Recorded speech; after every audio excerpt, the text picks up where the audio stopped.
Hello everyone, and welcome back to more Final Fantasy VII. In the last part, we explored the overworld a bit and recruited a new party member, Yuffie. And in this part, we are heading to Junon, and I'd just like to say, there's a boss fight that's about to happen here, so I would recommend making sure your party members are at decent health and MP, so I used an Ether on Barret there.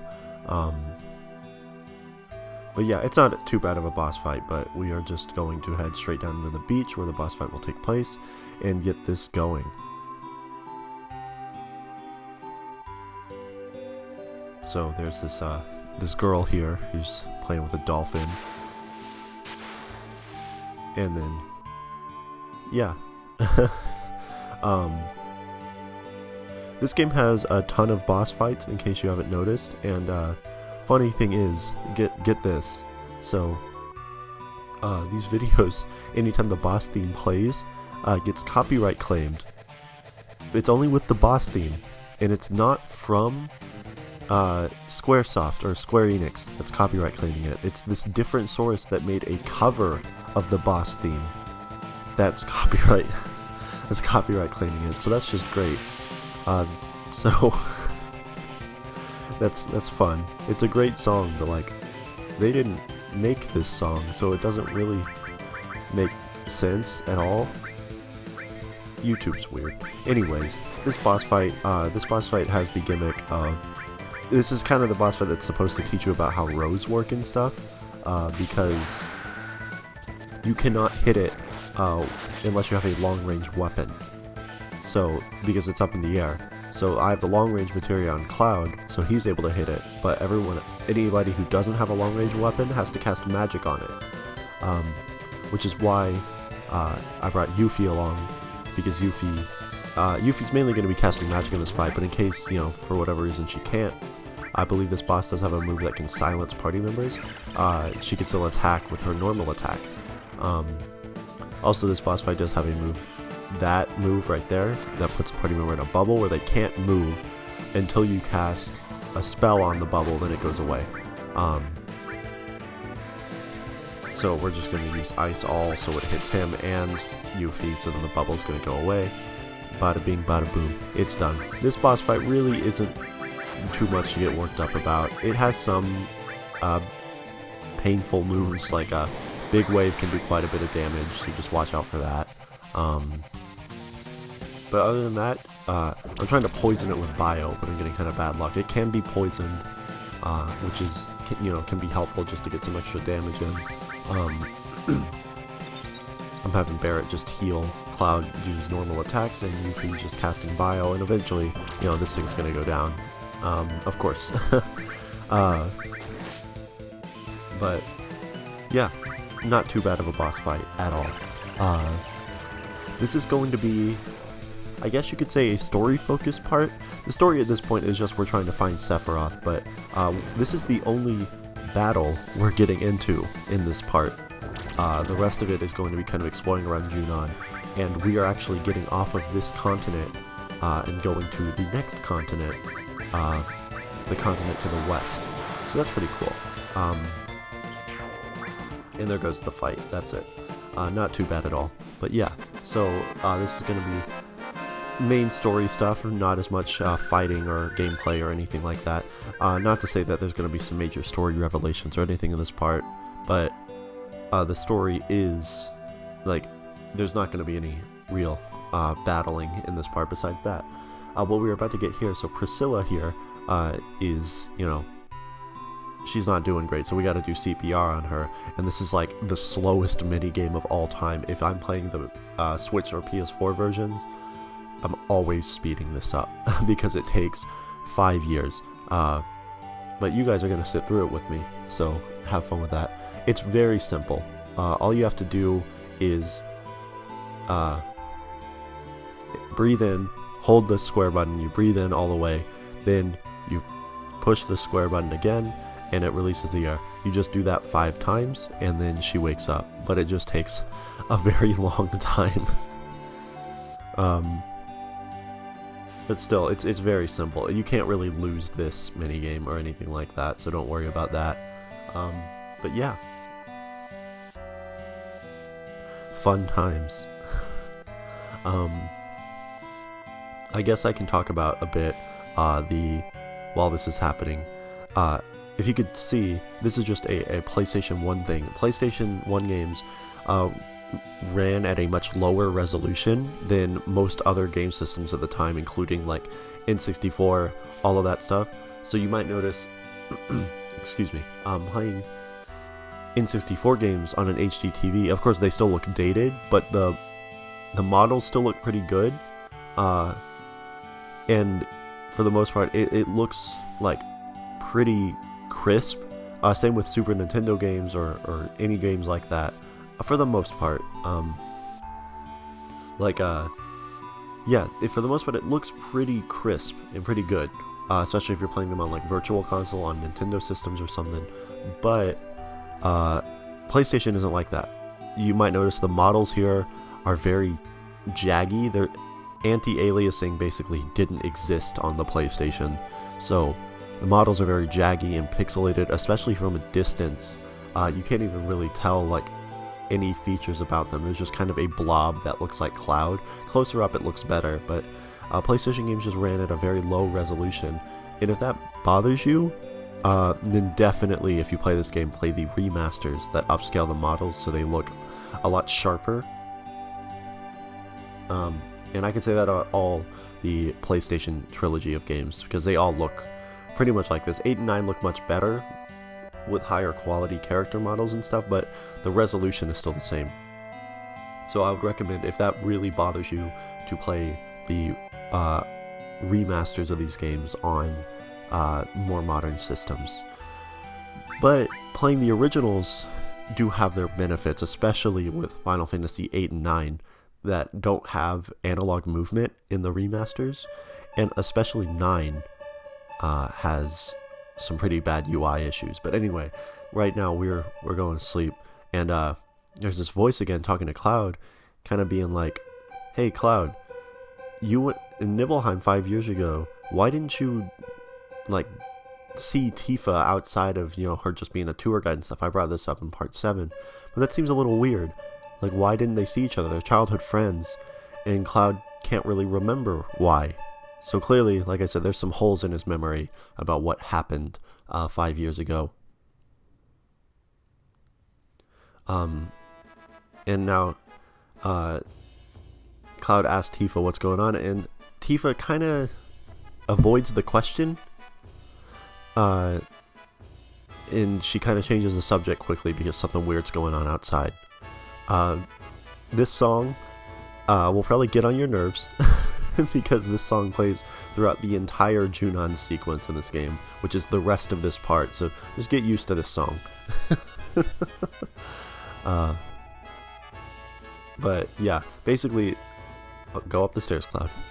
Basically, what's happening is the new president Rufus is coming to Junon, so there's this big ceremony to kind of celebrate him coming. And that's why the music is playing here. But also, we're going to get another summon materia here, the Shiva materia, which is an ice summon that's very good. So in the next part, when we actually start getting into battles again, I'll show that off. It's a very good summon. It does quite a bit of damage. Summons, like I said, are very strong moves. You can usually only use them a limited number of times per battle, depending on what level the summon is. And it usually costs a ton of MP to use, but they're typically very strong, will hit all enemies for a very good amount of damage. And they also usually have these flashy animations with them, so that's fun.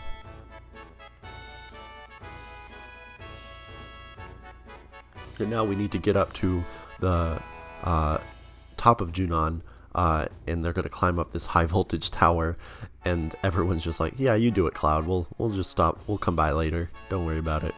And this minigame, if you don't know how to do it, can potentially be one of the most annoying in the game, because you have to get up to this very thin beam at the top by jumping on a dolphin. And if you don't know how to do it, it can take forever and it can be really frustrating. But there's a really, really easy way to cheese this, so you can just get up there in like 2 seconds.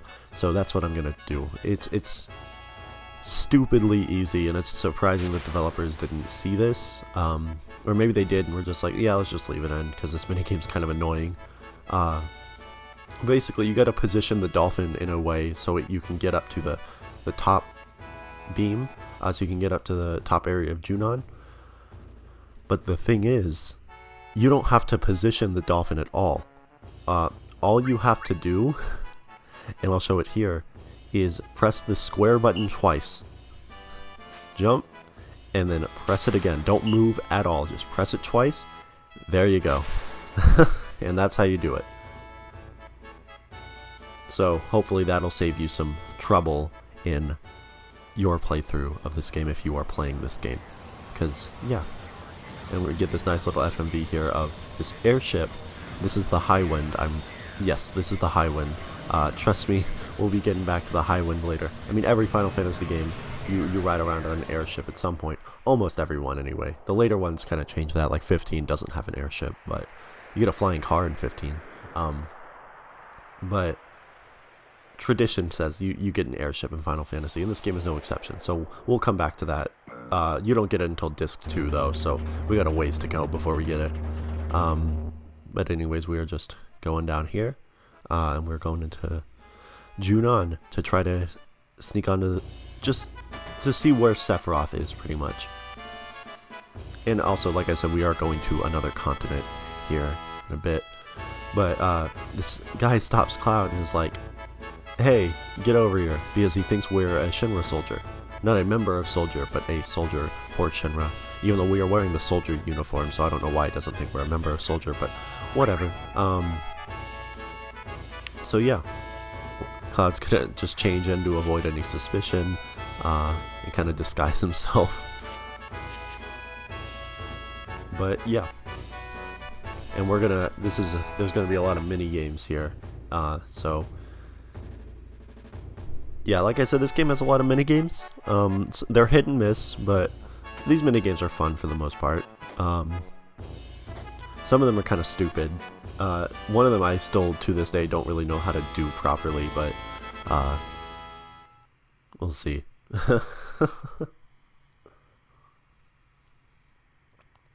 So they're just teaching us how to do this minigame. You just have to march in time with the beat. This is the one I have no idea how to do in the context of like when you actually have to do it, and it takes like 2 seconds, so it kind of makes me ask like, what's the point? But if you do it well enough, you can get some items, so that's alright, I guess. All the minigames in this game, there's not a minigame that like you will get a game over if you mess it up. It usually is just like if you do it well, you'll get items, and if you don't do it well, you won't. Or like in the motorcycle game Chase, it's like, it depends on, you can't die, but if you do bad enough, you'll start at very low health at that boss fight. Stuff like that. The only way you can get a game over in this game is in a battle. So, that's nice. So if these minigames frustrate you and you don't care, you don't have to really actually do them. You just kind of trudge through them and then keep going. Because that would be a little dumb if it made you play these minigames, which are completely different gameplay styles, and then was like, oh, if you do bad, then game over, even though you're playing this for the RPG elements. But anyways, 9 kind of does something like that at one point. Only once, though. And it's a card game, and it makes you do it. And that's a little, I know a lot of people don't like that, but the card game is pretty easy, so it's not a huge deal to me. And, there we go. I like, once again, I was controlling Cloud there and it goes straight into this FMV. I think that's pretty cool. Very technically impressive. And like I said, this is one of the only games that I remember, the Final Fantasy games on PlayStation, were some of the only ones that really did this. Would like transition from FMVs kind of seamlessly into gameplay and vice versa. Like the opening cutscene, it went straight from an FMV straight into gameplay. And that's very, like, technically impressive, and this is, the Final Fantasy games are really the only ones that I can think of that do that, and 7 does it the most of all of them. So it's cool, and you might have trouble seeing me back there, but I'm back there. If you, like I said, if you ever have trouble seeing yourself, you can press the select button, and it'll pop up this cursor that shows you where you are. So that's useful. I know it's kind of a bandage on the problem, and it's like, why is the problem there in the first place? But at least the developers thought of a way to solve it. So basically we have to get in line with these guys and march in time with them. But I really, I always feel like I'm fucking this up. So, yeah. I think I do well enough to get some items here, but still, I'm always like, I don't really know how to do this. So yeah, we just kind of run in from behind, and then we go in, and I'm just kind of like, I think it's because my controller is mapped. It told me to press circle to do the motion, but anytime I press circle, I would just run forward, because circle is now mapped to dash for me, because I changed the default controls, so it was kind of fucking up. So that's fun. But yeah, so there's President Rufus, and then Heidegger. I need to look up the pronunciation. But yeah. And they're also after Sephiroth, of course. They're kind of worried about Sephiroth too. And then Rufus kind of gets put out with Heidegger, and it's like, shut up with the laugh, the stupid horse laugh.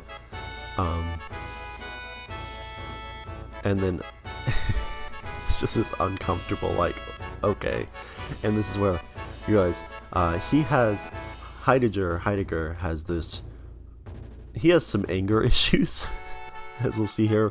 He holds it in until Rufus goes away, but then he kind of like, he's like,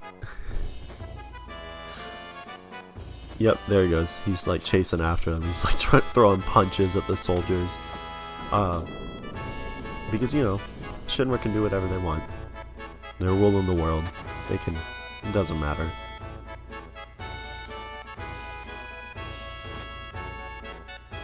But yeah.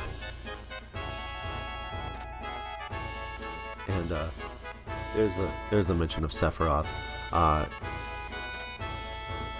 And as we find out, yes, Sephiroth killed a few of the soldiers. So he was seen in this town. So now Cloud's like, well, okay, what the fuck? But at this point, like I said, we're going to be getting on a boat to go to the next continent here in a bit, because that's where we find out Sephiroth is going. But first we have another minigame we need to do. This minigame is a little simpler. It's more of just kind of quick time events. But one thing to note, and I noticed this, the timing in this minigame is very different depending on which version you're playing. The original PS1 version, so these quick time events, it's pretty much instantaneous. He says a button and you press it immediately. In the other versions of the game, there's kind of this delay to timing it.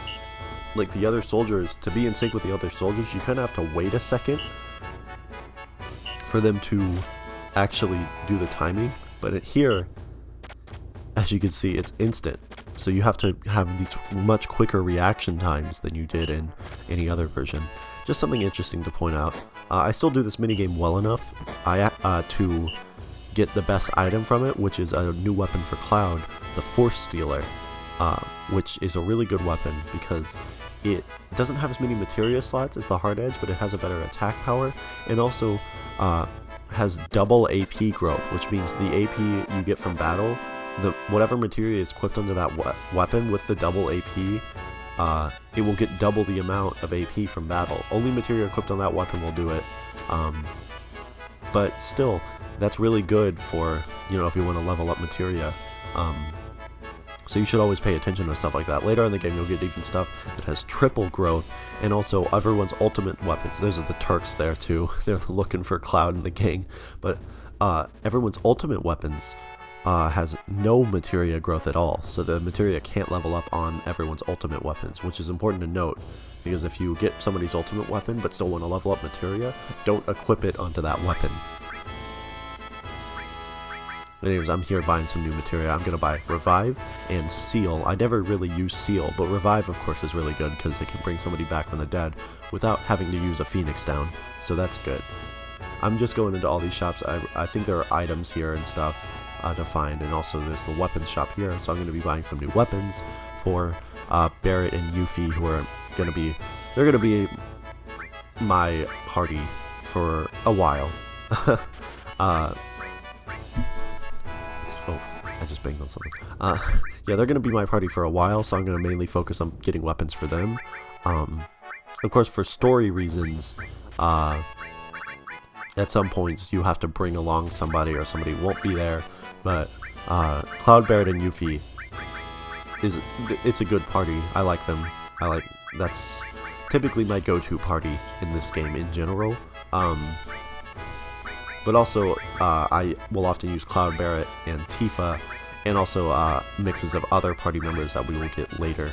We still have 3 party members to get in this game, so there are 9 total, which is definitely a step down from Final Fantasy VI, which had, I realize I don't have to be here. It's definitely a step down from Final Fantasy VI, which had 14 potential party members. But Final Fantasy VII has 7 party members and 2 optional party members for a total of 9, which is still plenty. And especially since you can only have 3 party members in battles as opposed to 4 and 6, it doesn't really make much of a difference. And I like the party members here a lot. 6 kind of had some throwaway party members that are kind of just there. 7 doesn't have that at all. All the party members really serve a purpose in both the story and have different limit breaks that separate them in gameplay. So that's nice. We are going to get a second enemy skill materia here. There are 3 in the game, so you can have enemy skill on everyone in the party. And enemy skills do not... enemy skill materia doesn't level up, so there's no... Okay, I haven't explained this. If you master a materia, get it at max level, the materia will multiply and it will create another version of itself, another materia. So if you level up fire all the way, you will get another fire materia. It starts at level 1, but that's kind of how you get, if you want multiple people to have fire and don't want to buy 3 fire materias, or for materia later in the game that you only can get 1 of, you have to master it to give it to more people. Enemy skill, since it can't level up, you can't master, so the game gives you 3 throughout the game, so you can still have it on everyone if you want to. It's keeping in mind the freedom. And also, these items here, the guard source, the power source, these literally just increase stats, so they're good. I give them all to Cloud, just because Cloud, he's the main character, so might as well make him as jacked up as possible, right? Because he has to be in the party, so for about 90% of the game he has to be in the party, so might as well make him as good as we can. And also, I know some people have a problem with Cloud having to be in the party at all times. I personally don't have a problem with it because Cloud is definitely, stat-wise, the best character in the game, so you would want him in your party anyway. And with the materia system, you still have plenty of freedom with how you customize him, so it's not a huge deal. But still, if you like the party switching mechanic in Final Fantasy VI a lot, and how there's all these different strategies you can have by bringing along different party members, that's just not as present in this game. There's still plenty of strategy with the materia system, but that's not where the strategy comes from, so just keep that in mind.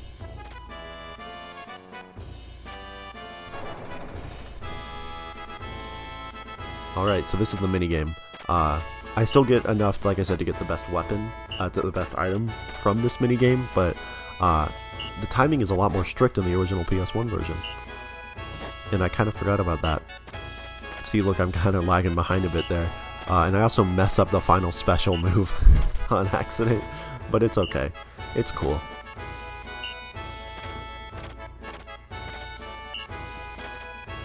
But yeah, this minigame, like I said, it's just kind of quick time events before, quick time events became a thing in every game. I think Resident Evil 4 was kind of the start of that. I love Resident Evil 4, but, the quick time events are not great in that game. And they're very hard to get right in most games, quick time events, but, still, yeah. This minigame, like I said, is kind of not intrusive in any way. And there I am. See, I fucked it up. I used to use a special early, but it's still enough, like I said, to get me the Force Stealer, so that's nice. Also, oh, excuse me, that was very loud. Also, this is a part where you can kind of make Cloud dance a little bit if you just jiggle around the D-pad, and I kind of do that here, as you'll see.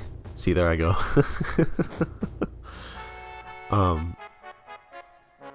I don't know, that just amuses me a lot. You can also see Red 13 in the background there. They've all snuck onto this boat to try to, you know, get to the next continent so we can keep tracking down Sephiroth. And that's where we're going to. We're sneaking onto this boat. So yeah. And here's Heidegger getting really upset again. And like, there he goes. He's just throwing out punches. They're all shaking their head. Alright. And now we're going to get onto the boat and move on to the next continent. So that's exciting.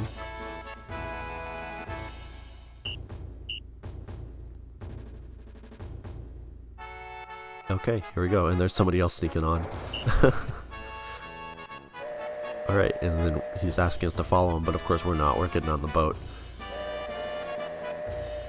Because we are actually a Shinra soldier. We quit that life years ago.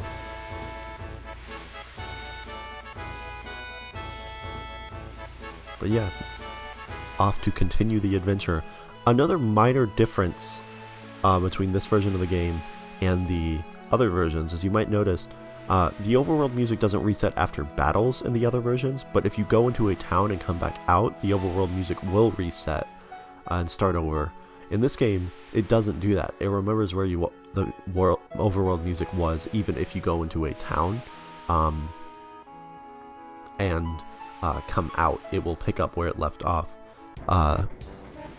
which is not. That's only in the PS1 version. The other versions of the game do not do that.